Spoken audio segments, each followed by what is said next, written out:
Just a little fella. Thank you everyone. Thank you so much. Thank you to Ullman. That was such an amazing welcome to country. Every time you perform it really is special. Anyone who saw him at Wadanji last week would have seen him in his element. He's a triple threat. He was dancing, telling stories and playing didge all across the night. It was quite amazing. So, hi, we are Tom and Aggie, and we are creating champions of reconciliation in WA. I was in an Aboriginal history tute at uni a few years ago, and we started to chat about Rotto. Now for me, Rottnest was the epitome of the Australian summer. Jumping on your bike, cruising from beach to beach, with no worry in the world. But then when we were learning, and I started to learn about the history of Rottnest, I learned that it was built by Aboriginal prisoners.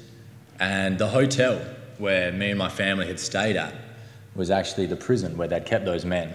And in each of those rooms, 10 men was estimated to have died.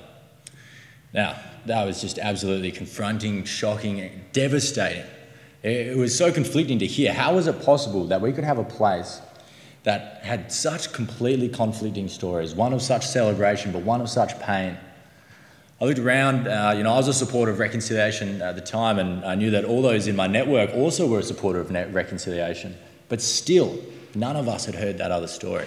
It had taken for me to get through school, into uni, studying a very specific uni degree to actually get access to this information. That's when I decided I wasn't just going to be a supporter of reconciliation, I was going to be a driver of it in my community. I was involved with ICEA, and so I partnered with a friend of mine, Kimber Benjamin, who's a Bardi, Yarra and Gidgel woman from Broome. And we decided we'd go around and we started speaking with elders, community leaders, cultural awareness trainers, young people, and asking why wasn't this information being told about? Why wasn't it that more people were discussing it, and how could we get more people involved in the conversation? That was the birthplace of Yarn, and since then it's been my mission to connect as many young Australians with reconciliation as I can. We all know that where we are today falls well short of where we're meant to be, where we should be. We know that the terrible gap between the outcomes of Indigenous and non-Indigenous Australians is unacceptable. We know that if we continue to do what we have been doing to date, it's not going to get us anywhere fast enough. Nothing changes if no one is driving that change. It's been 10 years since the Closing the Gap strategy was launched, and it's time to reflect back critically on why we still aren't meeting those goals.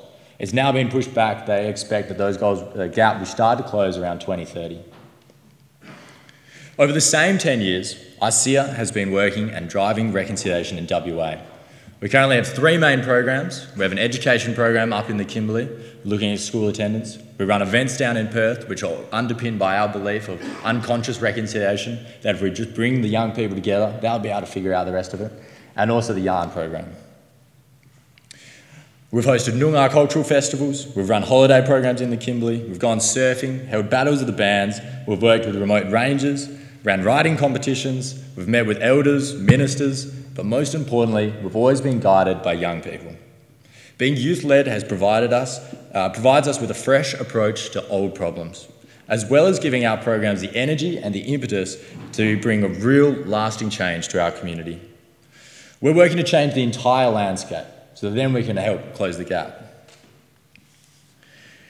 Over this time, we've been able to find our place in reconciliation, and that's helping others find their place. So I've invited Aggie, who's our project officer at ICEA, to come and share her story too.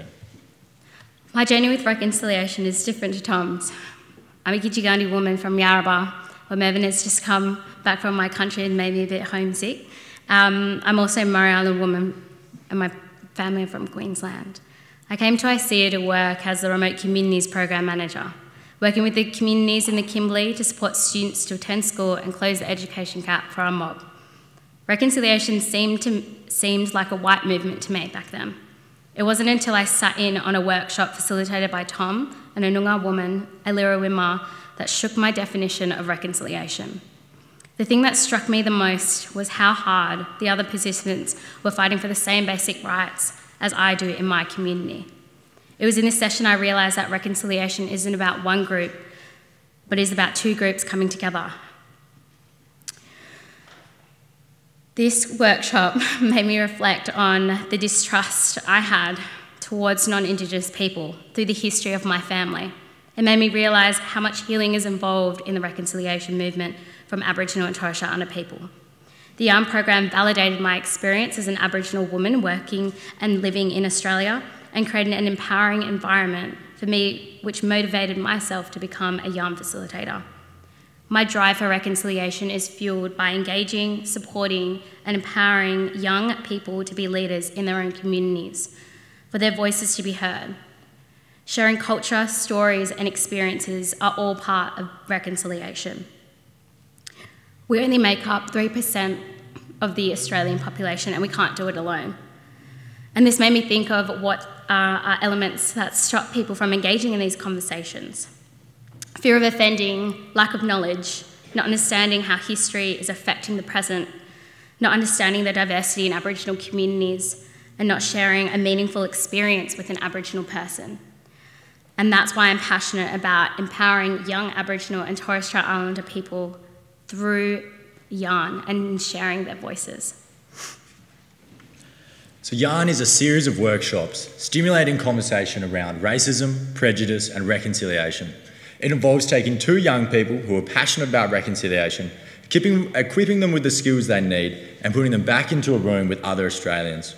All of the sessions are co-facilitated between an Aboriginal and a non-Aboriginal young person to have both sides of reconciliation represented. Over the past 4 years, we've yarned with 6,000 West Australians across 315 sessions. From our evaluations, we know that these conversations are having an impact. 83% of participants have a better understanding of how they can be involved in reconciliation. 84% have a better understanding of how their cultural identity influences the way they view other people, and 91% were more likely to speak out if they hear a racist joke.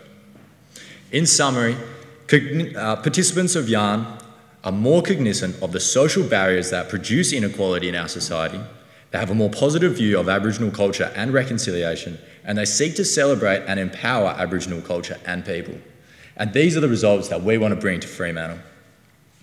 Something that I love about YARN is that it starts with the participant looking inward first. What are the things that are affecting the way I view the world and interact with other people? It's only then that we can start to explore, how did my beliefs and my cultural understanding affect the world around me? It's then that we flip this and we start to look outward and explore other worldviews. Essentially, it's looking at the Aboriginal and non-Aboriginal relationship as a case study for a much wider issue of social inclusion and belonging.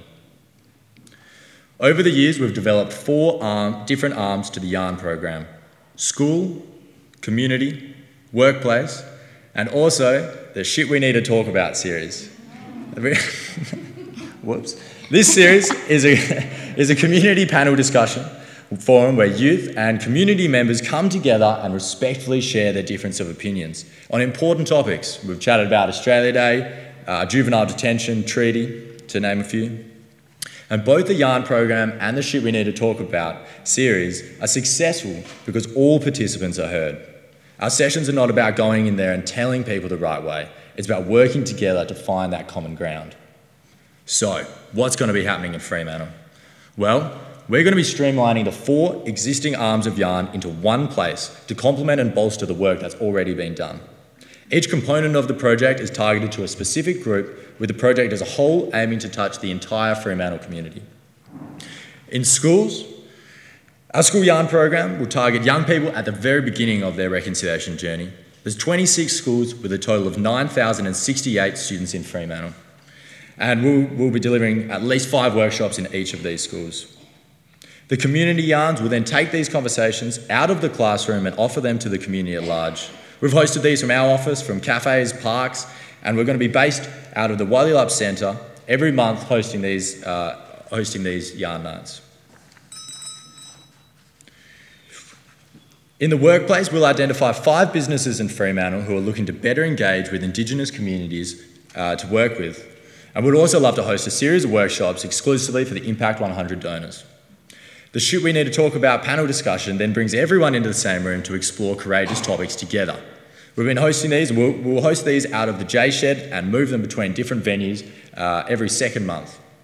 All up, that means 163 workshops across Fremantle with over 10,000 participants. So Tom, sounds really good, but it sounds like you're already doing it, so why do you need us? Well, we're currently limited to a fee-for-service model with the yarn. However, we know that cost is a major barrier, particularly when we're going into schools. By removing this barrier and being able to offer all of our yarn workshops for free, we'll be bringing 26 new schools, 5 businesses and 10,000 community members into the conversation. That's a lot of people speaking up against racist jokes. We also know that once schools get us, they keep us in. We currently have a 94% retention rate due to our focus on relationship building. The retention and the growth of the workplace yarns beyond the grant duration will allow for another income stream to further subsidise the costs in the following years. This means that the Impact Grant will be planting the seed for years of sustainable change in Fremantle, long beyond the funding. We'll train local Freo Aboriginal and non-Aboriginal young people to become the facilitators to work alongside our existing team and deliver the project. Fremantle presents itself as the perfect location to roll out this coordinated yarn project. As a thought leader in reconciliation and a hub of progressiveness, we're confident that the success in Fremantle will showcase what is possible for other locations, as this model could be scaled to any Australian town or city. We already have relationships with the council, local youth groups, Freo Dockers, Garn the Wolves, the Walyalup Centre, and importantly, the Aboriginal community. By delivering 163 workshops, we'll be giving a voice to all of those people and inviting them to drive change in their community. Essentially, we want to be the Oprahs of yarn in Freo. You get a yarn, you get a yarn, you get a yarn. Because our goal at the end of the year is to have sat down with as many people as we can. We also know that in each of the workshops we do, we create at least one champion of reconciliation. These are the students, the teachers, the bank managers, the local Noongar kids, the record store owners, the daughters and sons who go out there and organise the after-school didgeridoo workshops. They get the flag raised in their school. They go on to become facilitators. They change their work employment strategy to be more culturally sensitive. They write blogs, and they're the ones closing the gap in their local community. And importantly, they're standing with us to create other champions in reconciliation. We'd just love to thank everyone for the opportunity to come out here tonight. And as a little bit of a twist, we're going to give everyone a bit of homework. We know it's unconventional on a Thursday evening, but we also know that nothing changes, like we said, unless we get more people on board. So now that you've heard us speak, we invite you all to go out, homework's compulsory, go out there and speak with at least one other person about reconciliation or something that you've heard. Because we know that once we get the ball rolling, it's going to keep on rolling and we'll be able to make that change. Thank you all very much.